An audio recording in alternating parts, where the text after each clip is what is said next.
के hit machine, trending star, super star, भोजपुरिया king Khesari Lal Yadav ji का और छोट बहिन बहुत ही भोजपुरी के बेहतरीन गायिका जिसको आप लोग भी बहुत प्यार करते हैं, शिल्पी राज। म्यूजिक डायरेक्टर हमारे विकास यादव जी हैं और सबसे बड़ी खुशी की बात है कि इसमें आप लोग को नया चेहरा देखने को मिलेगा। सब अपना हिट मशीन के इतना आशीर्वाद प्यार दे दीजिए, इतना मोहब्बत दे दीजिए, मोहब्बत से भर दीजिए, जब तक जाके राकेश साइया मार सके ना कोई, भगवान जिसका बुरा ना करे उसका बुरा ना हो।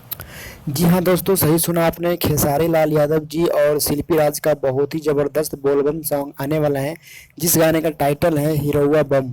और ये गाना 2 से 3 दिन के अंदर रिलीज किया जाएगा और बहुत ही ज़बरदस्त है। इस गाने को खेसारी लाल यादव जी ने और शिल्पी राज ने गाया है और इस गाने को अखिलेश कश्यप ने लिखा है। आपने सुना अखिलेश कश्यप किस तरीके से इस गाने का तारीफ कर रहे हैं और बात कर रहे हैं। दोस्तों, आप लोगों से विनती है कि इस गाने को दबा के शेयर कीजिए और 1 नंबर ट्रेंडिंग पे लाइए। Thank you.